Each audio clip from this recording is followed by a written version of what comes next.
Bonjour tout le monde, bonsoir. Il est 21 h, je vous connecte pour vous parler de la gestion émotionnelle, de cette maîtrise que l'être humain a en lui, de cette ressource de maîtrise, de clarté, de positionnement que chacun a en soi. Salut. Ceci dit, puissions-nous pouvoir reconnaître notre puissance et pour ce faire, ne pas se laisser emporter, déborder par des émotions qui sont là, oui, pour nous informer, mais aussi avec un jeu du mental qui s'installe, peut complètement nous mettre en dehors de nous-mêmes, de notre puissance, et nous pouvons nous laisser manipuler par nos émotions. D'accord ? Le mental est une structure qui fait référence au passé, et donc le mental est là aussi pour sécuriser l'être humain au changement. Le changement est compliqué. Es-tu prêt au changement? Est-ce que ton corps est prêt au changement? Est-ce que tu as conscience de toi, de tes potentiels, de l'estime que tu as de toi aussi, de ta façon de t'exprimer, d'aborder l'inconnu, l'autre à partir du cœur ou alors à partir des peurs, à partir d'une j'allais dire d'une complicité, mais à contrario, à partir d'une manipulation? Ça, c'est ta responsabilité. Qui es-tu? Qui choisis-tu d'être? Et en fait, nous avons tous une part de lumière et une part d'ombre. L'idée, c'est de se rencontrer dans ces parts et puis dans sa propre maîtrise, pouvoir choisir. Juste choisir.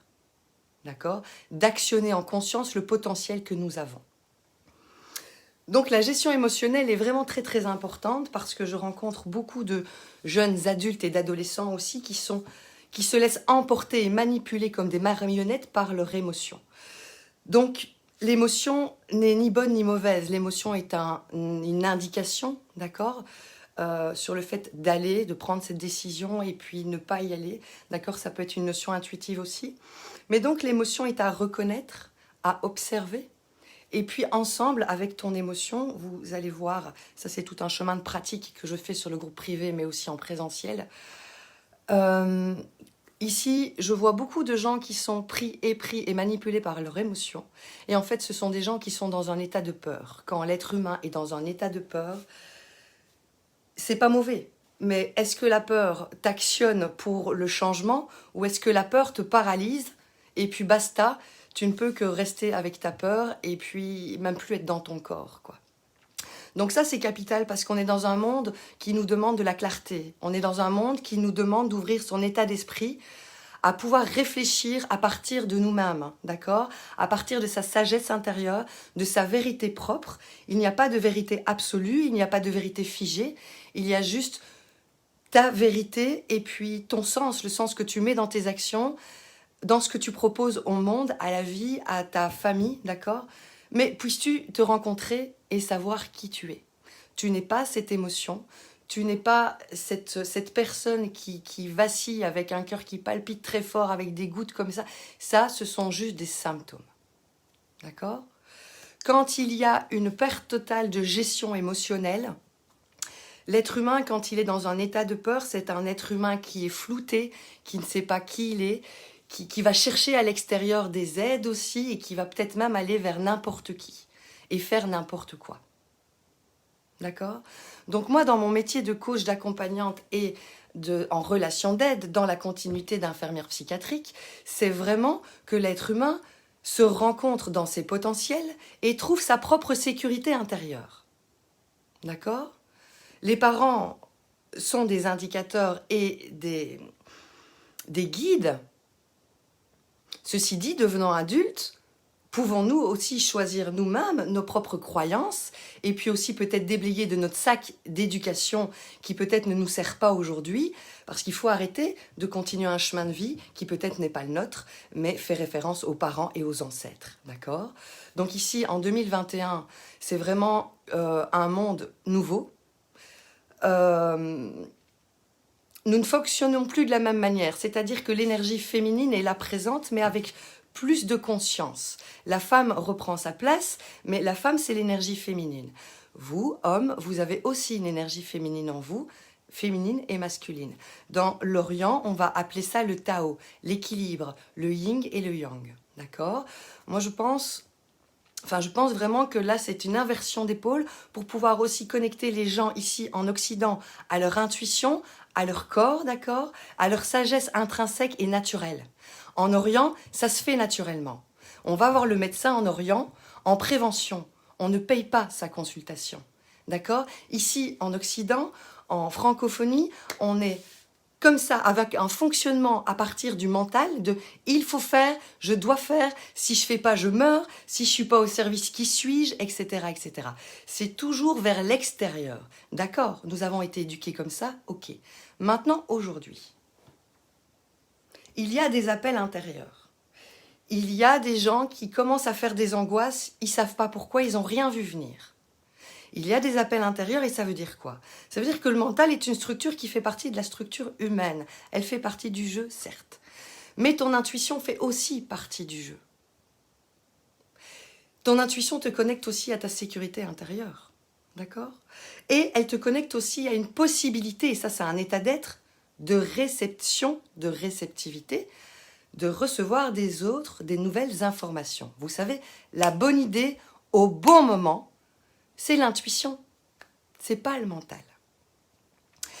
Donc, il y a une part de mental, une part d'intuition, une intelligence intuitive, une intelligence émotionnelle, mais le corps dans tout ça, le corps physique.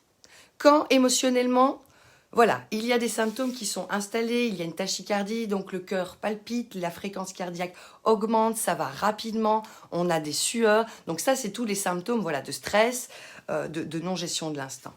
Que fait-on quand nous sommes n'importe où, en fait? Voilà. En autonomie, que fait-on? Qu'est-ce qu'on peut faire? Là, je vais vous donner un outil qui est super capital. Moi, j'ai posé une question tout à l'heure, c'est qu'est-ce qui est constamment avec toi qui peut t'aider, t'accompagner? Et la personne m'a répondu, moi, mon corps. Ben oui, c'est ton corps. C'est pas le cacheton que tu as dans ton sac qui va te donner un coup de main pour te calmer, et puis peut-être un antidépresseur. Ça peut être un palier. Ça peut être un palier, il n'y a pas de souci. Ceci dit, le corps, la respiration est constamment présent. Donc en fait, pour retrouver une maîtrise de soi, dans un instant où tu n'as pas envie de te laisser prendre par tes peurs, parce que laisser prendre par tes peurs, c'est aussi être un oiseau pour le chat, d'accord? Il n'y a pas toujours des personnes bienveillantes sur Terre. Et donc déjà se rendre compte que nous sommes dans un état de stress, que là tout de suite c'est pas géré, pouvoir en prendre conscience, c'est la première étape. J'exprime. Là, je me sens en état de stress. Ok.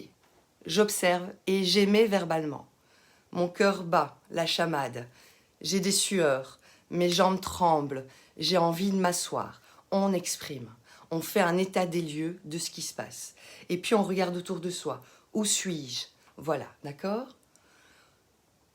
Ça veut dire qu'on ramène son attention dans l'instant présent et en émettant verbalement, objectivement ce qu'il se produit, vous commencez déjà à connecter à votre conscience et à la maîtrise de vous-même parce que vous vous accompagnez dans cette situation de stress. Donc, ok, je prends conscience que oui, il y a un état de stress qui est là. Que se passe-t-il? Comment le stress se produit? Tac, tac, tac, tac, tac. Respiration, super important. La respiration. Les enfants, le nouveau-né, a une respiration abdominale. C'est naturel. En grandissant, la posture aussi évolue. On respire au niveau pulmonaire. La capacité respiratoire et l'oxygène reçu dans l'organisme, le pourcentage est différent au niveau de la qualité quand on respire au niveau du thorax ou qu'on va chercher la respiration au niveau du bas du ventre. D'accord? Donc ça, ce sont des pratiques à faire. Je ne vais pas vous l'expliquer au niveau théorique, ça ne sert strictement à rien. Mais donc, prendre conscience de sa respiration, aussi après avoir fait un état des lieux, expirer, expirer, expirer. Et en fait, on s'accompagne en conscience, en présence, avec beaucoup d'observation et d'amour. d'amour. À l'école, nous apprenons la géographie, le français, les maths, tout ça, c'est une base pour pouvoir s'orienter plus tard dans ce qu'on fera notre métier, et c'est génial. Mais l'apprentissage au respect de soi, l'estime de soi, le fait de pouvoir réfléchir par soi-même, le fait de se faire confiance et d'écouter son monde intérieur, etc., etc., etc., etc., n'est pas appris à l'école. D'accord ? Donc aujourd'hui, c'est votre responsabilité. Si votre vie ne vous convient pas, ne pleurez pas sur votre vie. Vous n'êtes pas victime de ce qu'il se passe. Il y a des choses qu'on ne peut pas changer. Moi, le jour où je me suis réveillée après un grave accident, où tous les jours il fallait me répéter ce que je faisais là, tous les jours j'ai dit, mais qu'est-ce que je fais là? Mon dernier souvenir, c'était mes patients. J'allais faire ma nuit. Je me dis, mais qu'est-ce que je fais là? Tous les jours, pendant plusieurs semaines. Ok? Mais en réalité, même s'il y a le chaos, l'être humain a des ressources inestimées et sous-estimées. Vous n'êtes pas, je n'étais pas mon accident. Vous n'êtes pas votre émotion. Vous n'êtes même pas ce corps. Donc, puissiez-vous connecter une sagesse naturelle, que chacun se rencontrera et se trouvera. On peut ensemble, parce qu'avec la synergie de groupe, c'est très très puissant, d'accord, quand on a une intention commune dans le même sens, quand les gens se rencontrent pour plus de joie, plus de paix, plus de conscience, pour oser agir autrement, prendre des décisions, changer de pays, changer de métier, être heureux. Si vous êtes parent, vous pensez quoi? Vos enfants, ils ont besoin de quoi? Mais de parents juste heureux, épanouis, hein, tout simplement. Donc c'est chacun sa responsabilité. Il y a plein d'outils. Alors il y a des gens qui ont fonctionné d'une certaine manière pendant très très longtemps, et aujourd'hui ils m'appellent et ils me disent je comprends pas. Je comprends pas parce que je suis très mentale. J'ai un gestionnaire de fortune qui me contacte. Je suis très mentale, je suis très chiffre, je suis très organisée et puis aussi dans le contrôle. Mais en fait, j'ai des états nouveaux qui s'installent et je me sens bien là-dedans. Je me reconnais pas entièrement, mais je me sens bien, ça me fait pas peur. En fait, ce gars, il commence un état d'éveil. Et l'idée aussi, c'est de pouvoir connecter le cerveau gauche et le cerveau droit dans les facultés cerveau gauche, cerveau droit. Hémisphère gauche, hémisphère droit. Le masculin, le féminin. D'accord? Donc l'action, la prise de décision, la clarté, le positionnement. Mais puis aussi le féminin, c'est l'intuition, c'est la tendresse. C'est toutes les qualités que tu vas mettre en place naturellement, qui vont se dévoiler, qui vont sortir naturellement face à un enfant. D'accord? Ça, c'est le côté féminin. En Orient, on appelle ça le yin. D'accord? Donc l'idée, c'est d'unifier tout ça. Quand tu as une formation de dingue, avec une expertise aussi magnifique, quand tu peux t'ouvrir, te familiariser avec ton intuition, ta sagesse, l'ouvrir, et puis connecter ces deux sphères. Mais là, c'est vraiment l'unité, en fait. Et selon moi, c'est un passage, c'est une vie terrestre qui peut vraiment donner sens encore plus, quoi, tu vois. Comme moi, physiquement, c'est difficile, parce que oui, c'est difficile après un gros traumatisme, en fait, physique. C'est difficile, mais en réalité, je ne suis pas connectée à mon mental, je ne suis pas que connectée à mon mental, je ne suis pas connectée que à mon corps. Et même assise, parfois allongée, où je ne peux pas bouger mes fesses.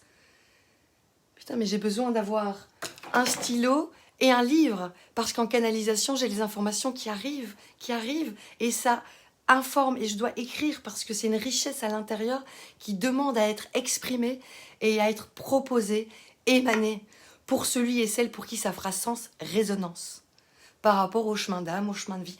Appelez-le comme vous voulez, peu importe. D'accord? Voilà. Donc, gestion émotionnelle, constat, observation. Je me sens comment? Que se passe-t-il? Verbalisation. Le mental, on le rassure. Quand on a même des douleurs physiques, donc ça c'est de la métaphysique, j'ai pas appris ça dans mon métier, dans mon cursus d'infirmière, d'accord? C'est parce que j'ai ouvert, mais toujours à la base avec des formateurs qui sont médecins, qui sont scientifiques, hein, d'accord? Donc c'est vraiment du lourd. J'ai perdu le fil. J'ai perdu le fil. Peu importe. Ça me ramène, l'énergie me ramène là tout de suite à cette essence première. À cette essence, à ce qui vous fait sens, sans l'expliquer, mais qui vous donne une énergie, un moteur, qui fait que même si physiquement vous êtes fatigué, vous bossez à fond, mais en fait ça va continuer dans la joie et le plaisir, parce que c'est pas le mental et le sens du devoir qui va actionner. C'est ton âme, c'est ton intuition, c'est ton essence divine. Et donc dans ton essence divine, t'as pas besoin de courage. T'as besoin de rester connecté à ton intuition, terre, ciel, respirer correctement, t'alimenter correctement aussi. Moi, quand je donnais tout en tant qu'infie et que je me respectais pas, j'avais pas compris ça. Voilà, c'était dans la servitude, j'étais dans une empathie aussi que je suis encore maintenant, mais sans respect de moi-même. Mais je bouffais de la merde. Je bouffais du McDo dans la bagnole, et puis j'allais chez mon autre patient, et puis j'avais pas de conscience de mon alimentation, et peu importe, pour moi j'étais une machine qui donnait sens et qui aimait l'autre et qui le servait, sans moi-même ne pas faire attention à ma vie, à ma santé et à mon alimentation. Mais quelle congruence! Ça peut pas fonctionner sur un long terme. C'est pas possible. Bon. Donc on est chacun, chacune amené à s'aligner sur une profondeur que je peux pas vous expliquer mentalement, parce que ce serait de la manipulation. C'est propre à vous. D'accord? C'est vraiment propre à vous. Je vais vous lire. Et sachez aussi que sur le groupe privé, donc il y a des pratiques vraiment où on commence, on termine. Il y a du coaching aussi, du coaching live. Donc on prend un problème. Et puis en fait, vous savez que je fais des lectures d'âme, des lectures intuitives. Donc moi j'ai eu des gros problèmes de mémoire. Pendant 2 ans, 1 an et demi, j'écrivais donc ce que je devais me souvenir. Et même les endroits où je posais mes post-it, j'oubliais, je ne les retrouvais plus. C'est horrible, c'est difficile, c'est perturbant. Toute jeune comme ça, c'est franchement difficile. Donc, très jeune, 23 ans, je ne pouvais pas rester dans des situations comme ça. J'ai été rééduquée, mais ça ne refonctionne pas comme à l'époque, c'est vrai. Donc, j'ai dû me découvrir autrement. Accepter, passer par une étape de deuil aussi. Et il a fallu des années, attention. Ça ne se passe pas comme ça, c'est clair. Il a fallu aussi des pleurs, il a fallu des acceptations. Mais après, il a fallu une ouverture. Et un jour, quand j'ai repris mon travail d'infirmière, ça a duré 2 mois. J'ai repris 7h, 19h, j'avais rien compris encore. Pas encore tout. J'ai arrêté, je me suis fait former en massothérapie, j'ai calmé le mental, j'ai calmé mes certitudes, j'ai calmé mes résistances, j'ai fermé mes yeux, je suis rentrée dans mon corps, j'ai activé mes mains, mes ressentis. Et puis je me suis mise en vacances en fait, je me suis dit, putain Tiff, quand tu masses les gens dans ce donner-recevoir, ce ressenti, mais ton mental il est en vacances. Donc moi j'étais en vacances, ça ne me demandait pas d'effort, ça ne me demandait pas de force, ça me demandait d'être en connexion avec ma respiration, et puis dans ce donner-recevoir aussi avec cette personne. Et puis voilà, aujourd'hui j'ai développé une intuition de dingue, qui s'appelle aussi canalisation. Je te vois, j'ai des infos. Quand tu viens en consultation avec moi, tu gagnes du temps, tu gagnes de l'argent aussi, parce que quand tu viens faire une lecture d'âme, oui, c'est 247 €. Oui, c'est 1 heure. Mais tu reçois, je te lis dans les sphères que toi aujourd'hui tu ne sais pas encore te lire. Mais tu as à te rencontrer. D'accord? Donc si tu as un talent d'écriture, si tu as ton artiste intérieur, voilà, dans ton chemin, tu as une année de vie, donc, enfin une vie entière. Donc moi, aujourd'hui, je fais de l'écriture automatique, mais j'ai que 34 ans, j'aurais pu le faire avant, c'est l'heure aujourd'hui. Donc, au fur et à mesure, c'est step by step, et on se rencontre encore au fur et à mesure. L'être humain se connaît pas entièrement. On utilise combien de capacités du mental? Combien? Donc, soyez heureux, et c'est votre responsabilité, les gars. D'accord? Je vous aime fort, prenez soin de vous. Si en fait, n'attendez pas que ce soit l'autre qui vous rende de l'amour, qui vous donne de la joie, qui vous donne des cadeaux. C'est vous le cadeau, c'est votre responsabilité d'apprendre à vous aimer, à vous reconnaître. Des défauts, des qualités, peu importe. Il y a des défauts qui vous ont servi, il y a des qualités qui vous ont desservi à un moment. Faites un mindset au niveau de votre état d'esprit. Et ouvrez-vous au champ des possibles. C'est une nouvelle vie là qui commence, clairement. Mais elle commence en soi. Voilà. Ton propre père, c'est toi. Ta propre mère, c'est toi. Ton propre parent, c'est toi. Ta propre gouvernance, elle est en toi. Je te guide, d'autres aussi. Peut-être tu me guides aussi d'une manière de toute façon, parce que c'est tous ensemble. Voilà. Bonjour Hubert, bonjour Asmine, bonjour Moreau, David, Redouane, Serge, coucou, j'ai connu ça. Qu'as-tu connu? Qu'as-tu connu, dis-moi? 2 ans à ne plus avoir mis les pieds dans un magasin. Pourquoi? Par rapport à la situation sanitaire actuelle ou parce que ou pour une autre raison? Salut Sylvette, j'ai pensé à te contacter, je le ferai bientôt, d'accord? Coucou Sandrine. Voilà, donc gestion émotionnelle, c'est important. C'est davantage important pour les jeunes adultes, les adolescents. C'est les précurseurs, faut y aller. Si vous êtes parents, montrez le chemin. Vous savez que le mimétisme fait partie d'un fonctionnement aussi. Donc voilà, prenez vos responsabilités. Je vous laisse les coordonnées sur le groupe privé et puis moi je file sur le groupe privé maintenant. Salut, à bientôt!